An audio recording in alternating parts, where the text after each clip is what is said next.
안녕하세요. 건강 365 아나운서 최인경입니다. 퇴행성 관절염은 관절에 염증이 생기는 질환입니다. 증상은 통증이죠. 아프고 붓고 통증이 이어지면서 삶의 질은 떨어질 수밖에 없습니다. 비스테로이드성 소염제로 통증을 완화하기도 하고 흔히 말하는 뼈주사, 연골주사와 같은 주사 치료도 받습니다. 그리고 상태에 따라서는 인공관절로 대체하는 수술이 필요하기도 한데요. 어느 정도의 상태면 인공관절이 고려되는 걸까요? 잠시 후에 알아봅니다. 그리고 위 12지장 궤양으로 설명되는 소화성 궤양도 살펴보겠습니다. 건강 365 변진섭의 새들처럼 듣고 시작하겠습니다. KBS 라디오 건강 365 함께하고 계십니다. 무릎 관절에 발생하는 질환들은 참 다양하죠. 흔히 말하는 퇴행성 관절염을 비롯해서 반월상 연골이나 인대 손상도 생길 수 있고요. 무릎 관절 주변으로도 문제가 발생할 수 있습니다. 특히 퇴행성 관절염은 노인들에게는 흔한 질환으로 지적이 되는데요.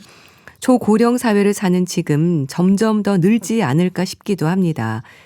비수술적인 치료가 우선이겠지만 어쩔 수 없이 인공관절이 필요한 경우도 있을 텐데요.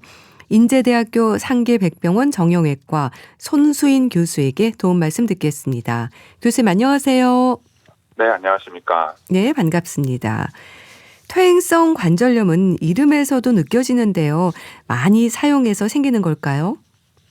네, 대개는 맞는 말입니다. 네.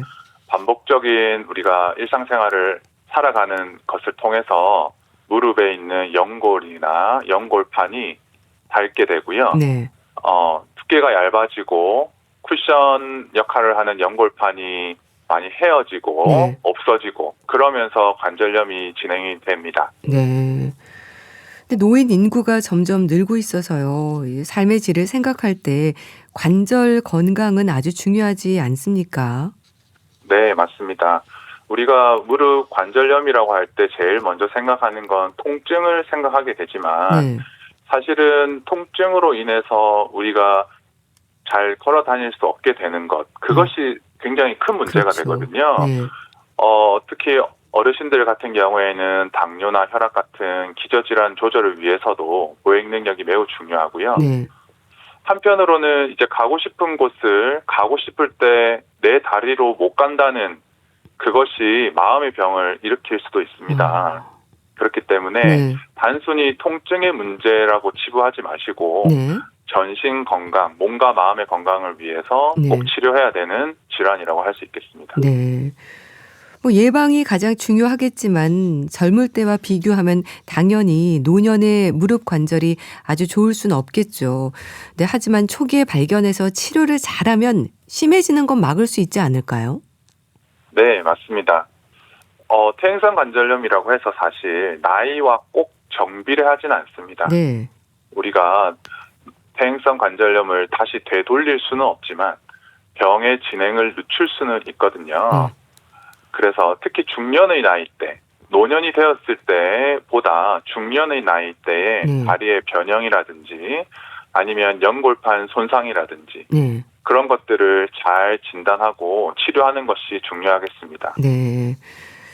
중년의 나이 때 특히 이제 관리가 중요한 것 같은데요. 그럼 초기에 의심 증상이 있나요? 보통은 처음에는 무릎이 뻑뻑하다 그렇게 네. 말씀을 많이 하시거든요. 자고 일어났더니 다리가 뻣뻣해지는데 네. 좀 움직이다 보면 부드러워지는 것 같아.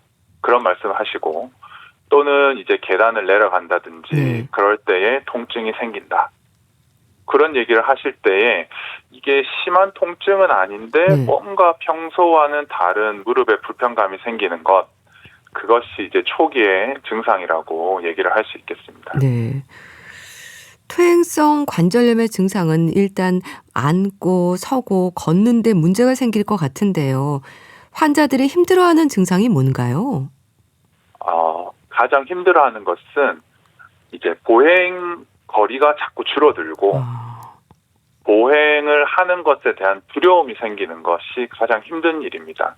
네. 통증 때문에 자꾸 예전 같으면은 쉽게 밖에 나갈 텐데 네. 못 나가게 되고 집에 자꾸 머무르게 되고 예전 같으면 충분히 걸어갈 거리를 네. 이제 다리가 아파오면서 못 걷게 되는 것. 예. 그런 것들이 신체적으로 그리고 심정적으로 아주 많은 불편함을 만드는 요인이 되겠습니다. 네. 그럼 여러 상태에 따라서 치료가 달라질 텐데요. 비수술적인 방법으로 일단 치료를 시작하잖아요. 어떤 방법인가요? 네. 우리가 이제 비수술 그리고 수술 이렇게 나누게 되는데 네. 사실 그것을 인위적으로 나누는 것은 아니고요. 네. 관절염이라는 것이 이제 초기부터 시작을 해서 점점점 중기, 말기로 진행이 되지 않습니까? 그렇죠. 그래서 처음부터는 이제 비수술적으로 네. 우리가 보존적 치료라고도 얘기를 합니다. 음. 관절염이라는 말에는 염증이란 말이 들어있잖아요. 네. 우리가 통증이 생기고 무릎에 물이 차고 이런 것들이 다 염증 반응이거든요. 아. 그래서 처음에 우리가 하는 치료는 이런 염증을 많이 가라앉히는 치료를 하는 것에 중점을 두고 있습니다. 네. 염증을 줄이는 방법으로 가장 흔한 것이 약제가 되겠죠. 네. 그런데 제가 환자분들한테 약을 이제 좀 드시는 걸 시작하는 게 좋겠습니다라고 얘기했을 때 예. 생각보다 많은 환자분들이 오해하시는 부분이 있어요. 어떤 건가요? 선생님, 교수님, 약을 먹으면 예. 그냥 안 아프게만 하는 거 아닌가요? 아. 다른 말로 하면은 예. 약이 나를 속이는 거 아닌가요? 이런 의심을 하시는 분들이 계시는데 예. 결코 그렇지 않고요. 우리가 약을 쓰는 것은 염증을 가라앉히기 위해서 약을 쓰는 것입니다. 네. 그런데 약들, 우리가 초기에 시작하는 약들은 소염 작용만 하는 약, 통증만 줄이는 약 그렇게 네. 나눠져 있는 게 아니라 네. 염증을 낮추는 약의 성분이 통증도 같이 조절을 해주는 거예요. 그렇기 때문에 환자분의 그냥 아프지 않게만 하려고 약을 쓰는 것이 아니라 네. 염증을 줄이기 위해서 약을 쓴다는 점을 환자분들이 좀 알아주셨으면 좋겠다. 네, 그걸 말씀드리고요. 네. 약제 이외에는 이제 관절내 주사를 할 수가 있겠죠. 네. 관절내 주사는 몇 가지 종류가 있다고 볼 수 있는데 네. 기본적으로는 주사제를 넣음으로 인해서 첫 번째로는 염증을 줄이는 것, 그리고 두 번째는 연골 안에 윤활유 같은 작용을 해서 충격이라든지 마찰을 줄여주는 것, 네. 그런 것이 관절내 주사의 주요한 방법이라고 할 수 있겠습니다. 네. 그리고 사실 가장 중요한 것은 우리가 약이나 주사는 문제가 생기고 나서 쫓아가는 거거든요. 예. 근데 그게 아니라 우리가 관절을 아끼기 위해서는 하지의 근력이 중요합니다. 네. 그래서 평소에 걷기 운동, 허벅지 근육 운동 그런 것들을 꾸준히 해주시는 것이 가장 좋은 치료가 된다고 할 수 있겠습니다. 네. 일단은 뭐 비수술적인 치료, 이제 보존적인 치료가 진행이 되는 거고요. 그래도 안 되면 수술이 고려가 되는 건가요? 맞습니다. 우리가 비수술 치료, 보존적 치료를 충분히 몇 개월간 시행을 했는데도 불구하고 네. 어떤 분들은 좋아지지만 어떤 분들은 통증이 계속된다는 말이에요. 주사를 맞고 나서도 효과가 뭐 며칠밖에 안 간다. 일주일이 지나니까 다시 또 아프다. 이런 분들은 보존적 치료에 효과를 얻지 못하는 분들입니다. 예. 그런 분들은 이제 수술적인 것을 고려하게 되고요. 네.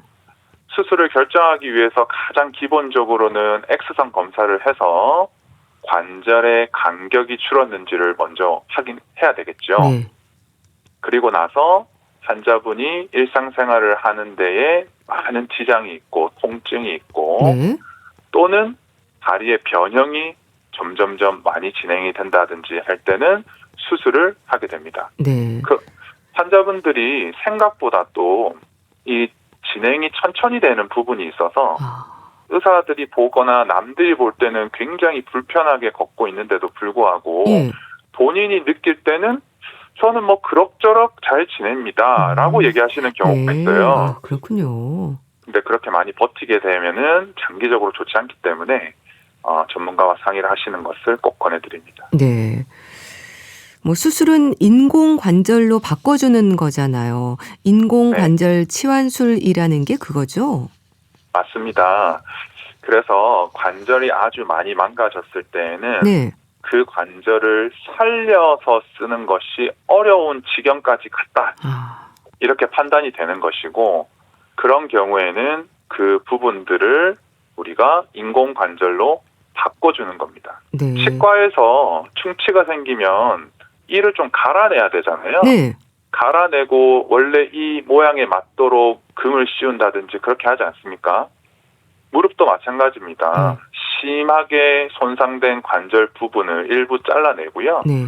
그 잘라낸 만큼의 자리에다가 아주 매끄럽고 잘 만들어진 인공관절을 집어넣어 주는 겁니다. 네.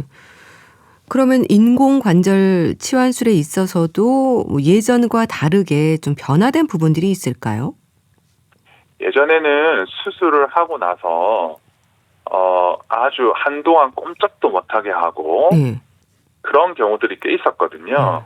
그런데 최근에는 그렇지 않고 조기 재활과 조기 보행이 굉장히 중요성이 강조되고 있습니다. 네. 그래서 수술한 바로 다음 날부터 걷기 연습을 시작하게 되고요. 네. 예전에 이제 지금도 환자분들이 오시면 수술하고 나서 뭐 무릎 꺾는 게 너무 힘들지 않느냐 하면서 두려움을 많이 가지고 계시는데 네. 수술 술기라든지 수술 기구 그런 것들이 많이 발전했기 때문에 네. 과거와 달리 어렵지 않게 잘 운동하실 수가 있습니다. 네. 그리고 통증 조절에 있어서도 예전에는 수술을 하고 환자가 아파하면 그때 진통제를 투여하는 식으로 갔다고 한다면 네. 최근에는 통증 조절을 선제적으로 하는 방법들이 다 도입이 되어 있고요. 네. 특히나 수술 중에 수술이가 제가 직접 무릎에다가 마취 통증 주사를 놔서 네. 급성기 통증을 획기적으로 낮추는 그런 시술들도 시행이 되고 있습니다. 네. 그러니까 인공관절 치환술에 있어서도 예전과 다르게 이제 조기 재활, 조기 보행이 강조가 되고 있다고 하셨는데요. 어떻게 그런 변화가 온 걸까요? 뭐 신기하고 대단한데요. 수술 네. 후에도 정기 검진은 해야 하는 거죠? 맞습니다. 수술하고 나서 환자분들을 일정 간격으로 외래 오시게 안내하고 있습니다. 네. 왜냐하면은 우리가 무릎에다가 기계를 넣은 거예요. 그런데 그 대부분의 환자분들은 그런 것이 잘 유지되고 오래 갑니다. 네. 하지만 아주 드물게 그 수술해 놓은 기구가 주저앉는다든지 망가진다든지 그런 일이 발생할 수 있고 예. 그런 것이 발생했다고 해서 환자분들이 곧바로 몸으로 느낄 수 있는 건 또 아니거든요. 예, 그렇군요. 그래서 예. 정기적으로 엑스레이 사진을 찍어주면서 잘 유지되고 있는지 확인하는 것이 꼭 필요하겠습니다. 네. 수술 후에 감염이라든지 하는 부분은 어떨까요? 감염은 예. 모든 인공관절을 하시는 의사 선생님들이 가장 싫어하는 부분입니다. 감염과 그럴 수 있죠. 인공관절은 네. 아주 상극이라고 할 수 있죠. 급성으로 발생하는 경우에는 비교적 간단한 수술로 치료할 수도 있는데요. 네. 그것이 만성적으로 오래되는 감염의 경우도 있습니다. 그런 경우에는 철저한 수술적 치료와 항생제 치료가 꼭 필요하고요. 네. 대개는 전신 면역력이 떨어진 이후에 무릎에서 감염이 발생하는 경우가 많기 때문에 네. 항상 저도 환자분들에게 수술 이후에 일반적인 건강을 꼭 잘 유지하시라고 말씀드리고 있습니다. 네. 특히 당뇨병이라든지 이제 몸의 다른 곳에 염증이 있어도 감염 위험이 높아진다는 말도 있던데 어떨까요? 맞습니다. 전신 면역력이 떨어진 이후에 발생할 수 있다고 말씀을 드렸잖아요. 예. 그런데 당뇨가 오래되신 분이라든지 간 질환이 있는 분, 콩팥 질환이 있는 분들은 사실 다른 일반인 분들에 비해서 면역력 자체가 낮아져 있는 상태거든요. 네. 그렇기 때문에 그런 분들 같은 경우에는 감염의 위험이 더 높다고 할 수 있겠습니다. 네. 수술 전에 검사나 조절을 통해서 관리가 꼭 필요한 부분입니다. 네. 그러면 그렇게 감염이 생기면 어떤 치료를 하게 되는 건가요? 감염이 됐다고 했을 때 네. 대개는 수술적인 치료가 필요합니다. 그렇군요. 왜냐하면은 우리 몸속에 금속과 그런 플라스틱 같은 재료들이 들어가 있는데요. 네. 우리가 감염을 일으키는 균이 그 안에서 번식을 하게 되면 네. 약제를 통해서는 그 치료가 굉장히 어려운 걸로 되어 있습니다. 그래서 수술적인 치료가 필요한 경우가 대부분입니다. 네. 또 인공관절의 수명도 궁금해 하시는데요. 다시 새로 바꿔주는 수술이 필요하기도 한가요? 비교적 젊은 나이에 수술한 분들은 한 번쯤은 다시 해야 할 것 같기도 한데요. 많은 분들이 궁금해 하시고, 네. 예전에는 맞는 말이었지만, 요즘에는 이제 오해가 된 내용이라고 할 수 있겠습니다. 그렇군요.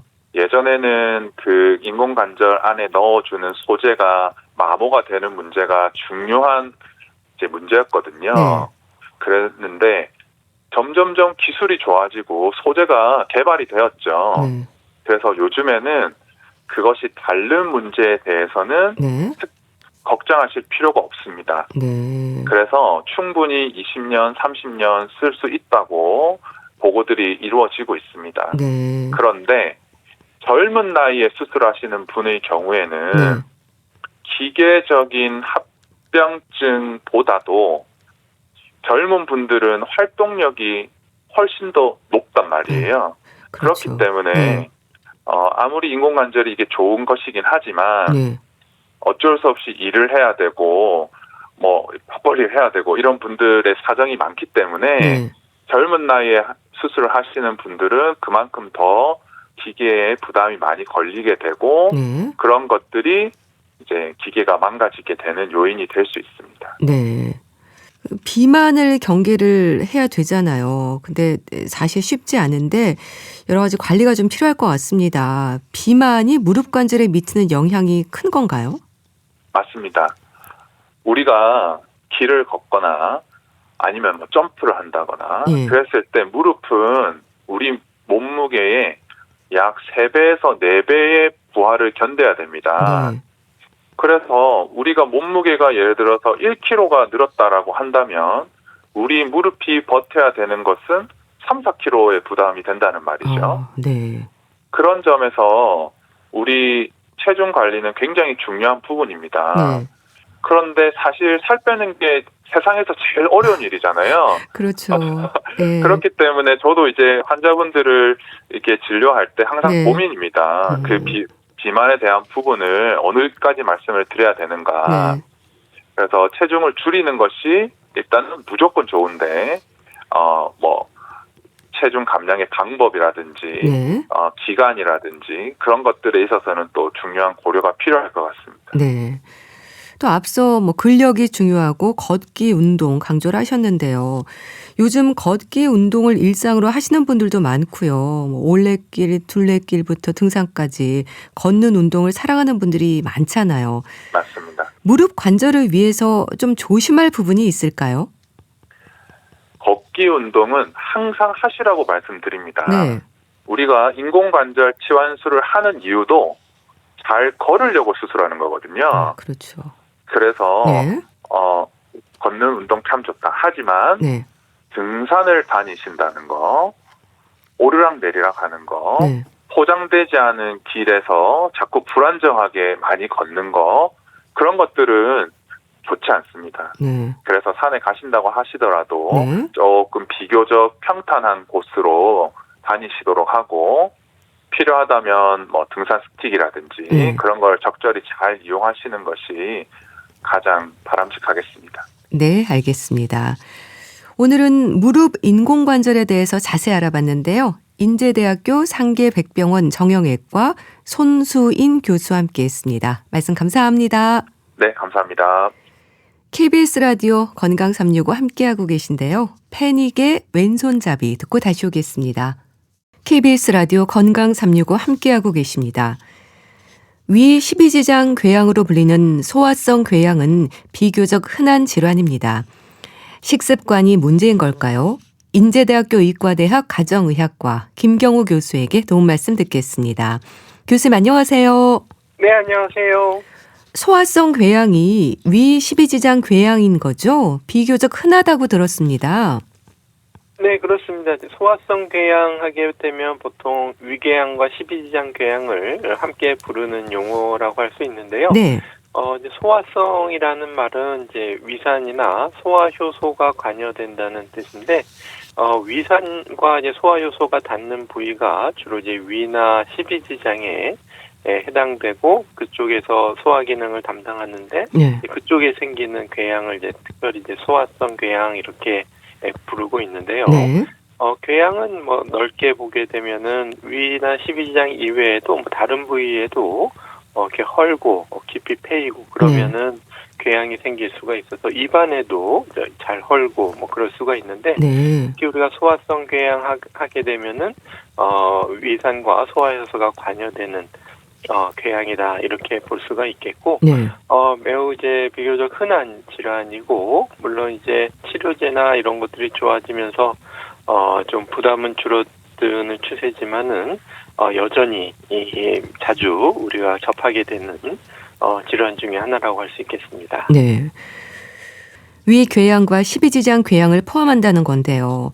이제 헐고 깊이 패이고 이러면 궤양이 생긴다고 하셨는데 어떤 상태인 건가요? 좀 궤양이라는 단어가 주는 부담이 있는데요.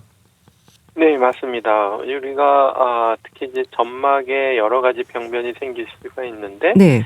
뭐 손상이 좀 얕고 경미한 경우에는 뭐 점막이 좀 빨갛게 붓거나 아니면 표면이 살짝 약간 파였다든지 그렇게 뭐 밀한 이렇게 약간 까졌다 뭐 네. 이렇게 그런 정도의 손상이 있을 수 있지만, 그것보다 이제 더 심하게 손상이 된 경우에 우리가 궤양이라는 진단을 하게 되는데요. 네. 표면이 이제 패이고 깊게 이제 헐어 들어간 상태라고 할 수가 있는데, 네. 특히 이제 위궤양, 십이지장 궤양 하게 되면 이제 위나 십이지장 쪽에 안쪽에는 이제 여러 가지 음식이라든지 또 그런 음식을 이제 분해하고 또 살균하고 하기 위한 이제 위산이나 소화 효소 이런 것들이 계속 접촉하게 되는데, 네. 보통은 이제 건강한 점막은 보호막이 잘 돼 있어서 위산이 있어도 자기 그 위나 십이지장을 녹이지 않는 그런 보호 기전이 있는데, 네. 이런 것들이 약해지거나 또 위산 같은 것들이 너무 강한 경우에는 이러한 방어막이 약해지면서 위나 십이지장 점막이 손상되는 그리고 그 손상이 심해지는 네. 궤양이 생길 수가 있고, 네. 이렇게 손상이 되게 되면은 그 안에 있는 주요 구조물, 혈관이라든지 또 근육층이라든지 이런 데가 손상이 되게 되면은 네. 여러 가지 합병증을 또 일으킬 수가 있겠습니다. 네. 방어막이 약해진다라고 하셨는데요. 점막의 균형이 깨진다고 보면 될까요? 이 궤양이 생기는 원인도 궁금한데요. 네, 그렇습니다. 균형이라는 표현이 굉장히 중요한데요. 네. 우리가 소화성 궤양 하게 되면은 크게 이제 우리가 음식물을 소화하고, 특히 이제 고기 같은 경우에도 이제 분해하고 소화할 수 있는 효소라든지 네. 이러한 요인들이 있겠고, 어떻게 보면은 이거는 우리가 음식물을 소화하는 데는 필요한 요인이지만, 우리 그 위나 십이지장 입장에서 보게 되면은 또 손상시킬 수 있는 우리가 이제 공경 요인이라 이렇게 또 부를 수가 있겠고요. 네. 하지만 또 그러한 꼭 필요한 위산이나 소화 효소로부터 우리 점막을 보호할 수 있는 것들을 우리가 또 이제 방어 요인 이렇게 또 부를 수가 있겠는데, 네. 이렇게 보게 되면 점막을 중심으로 해서 공격 요인과 방어 요인 간의 균형이 굉장히 중요할 수가 있겠고, 그래야 소화도 잘 되고 우리가 위나 십이지장 점막을 잘 보호할 수 있게 되는데, 네. 우리가 이제 이러한 방어 요인은 우리가 일반적으로 위 점막을 덮는 이제 점액층이라든지 직접적으로 닿지 않게 점액이 있어서 보호를 해주고, 또 중탄산 성분이 있어서 강산으로부터 좀 중화시켜주는 역할을 하게 되고, 네. 또 손상이 됐을 때 바로 이제 세포를 재생시키는 능력이라든지, 네. 또 그리고 위 점막 자체는 이러한 소화 효소들이 더 침투하지 못하게 굉장히 이렇게 강하게 밀접하게 접촉이 되어 있는 그런 구조로 되어 있기 때문에 네. 위산이 있어도 보호막이 평상시에 있기 때문에 이제 문제가 없는데 궤양이 생기는 원인 같은 경우에는 이제 이러한 보호막을 악화시키는 요인들이 궤양이 생기는 원인이다 이렇게 볼 수가 있겠고 네. 대표적으로 이제 헬리코박터균 네. 같은 경우에는 기생하면서 점막을 손상시키는 역할을 하게 되고 네. 또 이제 진통소염제 같은 경우에도 우리가 다양한 목적으로 드시는 진통소염제가 이러한 보호물질의 생성을 줄인다든지 또 우리 흡연이나 음주 이런 경우에도 우리 방어막을 약화시켜서 궤양이 생길 수 있는 원인이 될 수가 있겠습니다. 네. 헬리코박터균 지적을 하셨는데요. 그러면 제균 치료가 필요할까요? 네, 그렇습니다. 이제 소화성 궤양에서 헬리코박터균은 굉장히 매우 중요한 원인인데요. 네. 헬리코박터균 하게 되면 우리 세균이기 때문에 일반적으로 강산에서는 살아남을 수 없는 세균인데도 불구하고 이 균이 위 점막에 기생하고 있는데 네. 이제 이 헬리코박터균이 위산으로부터 여러 가지 이 자기 몸을 보호할 수 있는 요소 분해 효소를 내면서 주변 환경을 그 산으로부터 보호하면서 기생하는 역할을 하고 있기 때문에 네. 헬리코박터균이 있게 되면은 같이 이제 방어막이 약해지게 되고 손상된 방어막으로 여러 가지 위산과 소화 요소로 인한 네. 위궤양, 십이지장 궤양이 생길 수가 있기 때문에 이제 발견이 되게 되면 그 위궤양의 원인이 헬리코박터균으로 추정될 때는 네. 적극적으로 제균 치료를 하는 것이 필요할 수가 있겠습니다. 네. 방어막을 악화시키는 요인이 될 수 있기 때문에 적극적인 치료가 필요하다라고 하셨는데요. 그런데 제균 치료 과정이 고약해서 망설이는 분들도 많습니다. 헬리코박터 파일로리균에 감염된 걸 알면서도 제균 치료를 안 하면 어떻게 되는 건가요? 네, 물론 이제 헬리코박터균이 이 세균이기 때문에 제균을 하기 위해서는 이제 항생제를 써야 되고 네. 또 항생제 내성균을 가지는 또 균들이 점점 많이 생존하고 늘어나게 되면서 예전만큼 이제 항생제 치료 효과가 조금씩 떨어질 수가 있는데요. 예. 그렇기 때문에 이제 동시에 이제 좀 충분한 용량의 또 2가지 이상의 항생제를 종류별로 사용하면서 이제 또 좀 일정 기간 열흘에서 2주까지 약을 복용해야 되는데 예. 이 과정이 말씀하신 것처럼 좀 망설이게 되는 요인이 될 수가 있고 또 실제로 드시다가 또 좀 입맛 변화라든가 또 뭐 설사가 나온다든지 메스꺼움이나 복부 불편감 이러한 증상들이 또 약 복용 과정에서 생길 수가 있겠는데요. 이제 소화성 궤양이 있는 상태에서 헬리코박터균이 방치가 되게 되면 일단은 궤양 치료 효과가 좀 떨어지고 또 재발을 또 잘 일으킬 수가 있겠고 또 궤양을 조금 더 악화시키게 되면 이제 출혈이나 천공 같은 합병증이 더 커질 수가 있겠고 또 이제 만성적으로 계속 염증을 일으키면서 위점막이 손상이 돼서 반성 위염, 위축성 위염 또 거기에 대한 어떤 우리 몸의 방어 기전으로 또 장상 비화생 이러한 변화가 또 생길 수가 있겠는데요. 그렇기 때문에 이제 헬리코박터균 자체는 사실 이제 치료하는 게 원칙인데 아무래도 이제 좀 많이 망설이시는 분들이 계실 수가 있어서 또 이런 분들은 일단 위궤양 치료를 하면서 잦은 추적 검사를 하면서 합병증이나 또 재발 위험 같은 것들을 잘 보시는 것이 필요하고 만약에 이제 이득과 어떤 부담을 잘 저울질해서 조금 좀 부담이 되신다고 하더라도 치료했을 때 더 있는 이득이 더 크다고 판단이 되면 의사와 상의하셔서 적절한 제균요법 기간을 선택하시는 것이 필요하실 수 있겠습니다. 네. 그러니까 치료를 해도 실패할 수도 있고 다시 재감염될 수도 있을 텐데요. 감염 위험을 차단하기 위한 방법도 궁금한데 식습관을 좀 바꿔야 될까요? 네, 지금 헬리코박터균이 어떻게 감염되는가, 어떤 경로로 들어오는가는 아주 이렇게 뭐 명확하게 밝혀진 건 없지만, 네. 아무래도 이제 여러 가지 입으로 균이 이제 들어오는 가능성이 많겠고, 이제 입으로 들어오게 되면은 말씀하신 것처럼 주로 이제 식사하거나 먹을 때 위생 상태라든지 또 함께 사용하는 뭐 식기, 또 헬리코박터가 오염된 물이나 음식 네. 등을 먹으면서 감염되는 것이라고 볼 수가 있겠고요. 그렇기 때문에 사람과 사람 간 전파가 좀 한 원인이 될 수가 있기 때문에 네. 말씀하신 것처럼 식습관, 특히 이제 밀집된 생활, 또 이런 음식이나 그릇을 함께 사용하고 네. 또 침을 통한 전파 가능성이 있기 때문에 네.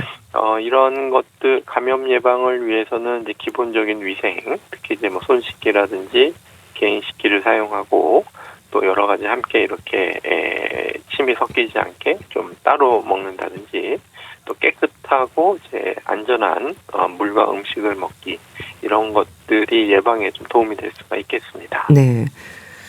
이 헬리코박터균뿐 아니라 앞서 진통 소염제라든지 흡연, 음주 지적을 해주셨는데요.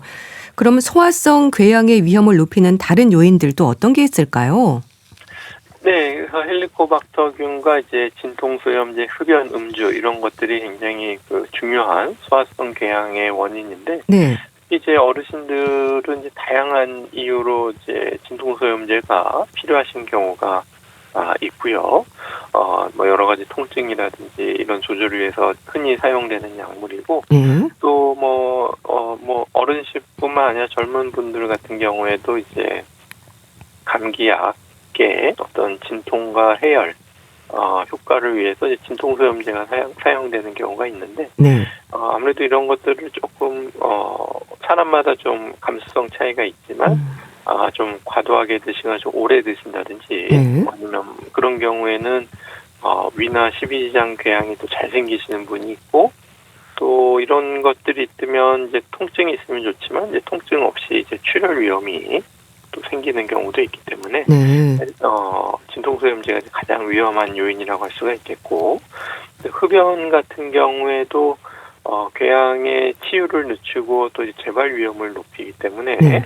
흡연하시는 분들은 반드시 이제 금연하셔야 되겠고, 또 흡연은 뭐 위궤양뿐만 아니라 여러 가지 소화기계 암의 또 원인이 될 수가 있기 때문에 금연이 반드시 필요하실 수가 있겠고요. 음주 같은 경우에도 역시 위점막을 자극하고 출혈 위험을 높일 수 있어서 조절이 필요하실 수가 있겠고, 네. 또 이제 흔한 경우는 아니지만 이제 우리가 몸에 큰 스트레스를 받을 때, 그러니까 신체적 스트레스, 정신적 스트레스 뭐 다 포함될 수가 있는데, 뭐 큰 수술을 받는다든지 뭐 크게 다쳤다든지 아니면 중환자실 치료를 한다든지 이러한 신체적으로 좀 불안정한 상태에서는 이런 경우에도 이제 궤양이 또 증가할 수가 있겠습니다. 네. 그렇다면은 소화성 궤양의 증상은 어떻습니까? 소화기 질환들이 많아서 증상은 비슷하지 않을까 싶은데요. 네, 맞습니다. 그래서 소화기 질환과 이제 소화성 궤양의 증상이 겹치기 때문에 네. 소화기 증상, 뭐 배가 아프고 쓰린다, 더부룩하다, 뭐 메스껍다, 뭐 트림이 난다, 뭐 헛배가 부른다, 뭐 이러한 다양한 증상이 생길 수가 있는데, 이것이 이제 소화성 궤양 때문인지 아니면 다른 원인 질환인지 이제 구별이 좀 어려울 수가 있겠는데요. 예. 아무래도 이제 물론 이제 증상이 없는 분들도 이제 계실 수가 있고, 이제 증상이 있다면 주로 이제 식사 후에 위산이 과다되는 상태에서 통증이 좀 심해지실 수가 있겠고요. 네. 특히 이제 또 공복이나 밤에 뭐 배가 아프다든지 식사 전에 뭐 배가 아픈 경우도 있고, 또 이제 식사 후에 또 통증이 좀 완화된다, 또 이런 분이 계실 수가 있어서 사람마다 좀 증상에 차이가 있을 수가 있는데, 네. 우리가 이제 위점막이 헐었다 그러면 이제 쓰리고 아프고 그런 복통으로 나타날 수도 있지만, 네. 또 증상이 경미하거나 또 아니면 그런 복통이 또 다른 질환에 원인이 되는지 임상적으로 구분이 어렵고 필요한 경우에는 적절한 검사, 특히 이제 내시경 검사 같은 것들이 이제 필요하실 수가 있겠는데 네. 특히 이제 좀 고령의 어르신이라든지 또 좀 체중이 빠진다, 식사량이 줄었다, 또 출혈로 인해서 변이 이제 검게 나온다, 또 빈혈이 생겼다, 구토한다, 뭐 이러한 우리가 조금 심각한 경고 증상이 있는 경우에는 좀 신속한 위내시경 검사가 필요할 수가 있겠습니다. 네. 좀 애매한 경우도 많고 이제 식후에 생기는 속쓰림도 있지만 식사와 상관없을 때도 있고 증상이 없기도 하고 그래서 모르고 지내는 경우도 많을 것 같은데요. 소화성 궤양인 줄 모르고 지내면서 방치가 되면 상태는 점점 안 좋아질 텐데 어떤 위험까지 갈 수 있는 건가요? 네, 그렇습니다. 이제 궤양이 이제 위점막이 패이고 허는 상태인데 네. 점점 더 헐고 손상이 되게 되면 결국은 그 위점막을 이제 뚫리는 천공이라고 불리는 합병증이 생길 수가 있겠는데 네. 이렇게 위나 십이장이 이 천공이 생기게 되면 위나 십이장에 있는 내용물이 이 바깥으로 복강으로 이제 새어나갈 수가 있겠고 네. 그렇게 되면은 그쪽에서 또 염증을 일으키기 때문에 복막염을 일으킬 수가 있는데 복막은 이제 배 전체에 이렇게 퍼지는 염증이 퍼지기 때문에 네. 조절하기가 어렵고 물론 이제 장간막이라는 것들 같은 것들이 있어서 좀 염증을 억제하는 기능도 있겠지만 예. 일단 복막염이 생기면 이제 위험할 수가 있겠고 특히 복막 공간은 충분한 혈관이나 이러한 감염에 대응하는 능력이 좀 떨어져 있기 때문에 염증이 빠르게 퍼져나갈 수가 있는 천공으로 인한 복막염 합병증이 위험할 수가 있겠고요. 네. 또 이제 그 혈관이 노출되면서 혈관도 같이 손상이 되게 되면 출혈이 생길 수가 있는데 특히 이제 작은 동맥 같은 것들이 이제 출혈이 생기게 되면 이제 출혈량이 작은 시간에 굉장히 많은 양의 출혈이 될 수가 있고 네. 이제 쇼크가 된다든지 아니면 출혈로 인해서 이제 그 피가 이제 위에 고여 있다가 구토를 하면서 예. 피를 토하시면서 그 피가 또 이제 기도로 흡인된다든지 이러한 생명에 위험한 합병증이 생길 수가 있어서 네. 이제 위험할 수가 있겠고 특히 이제 어르신들 중에서 요양병원 같은데 또 이제 장시간 누워 계시고 또 의식도 조금 떨어져 계시고 이런 분들 같은 경우에는 특히 소화성 궤양이 좀 더 늦게 발견될 수가 있어서 네. 좀 많이 특히 이제 천공이 돼서 복막염이 된 상태로 병원에 이송되시는 경우도 드물지 않게 볼 수가 있겠습니다. 네. 소화성 궤양의 치료는 약물인가요?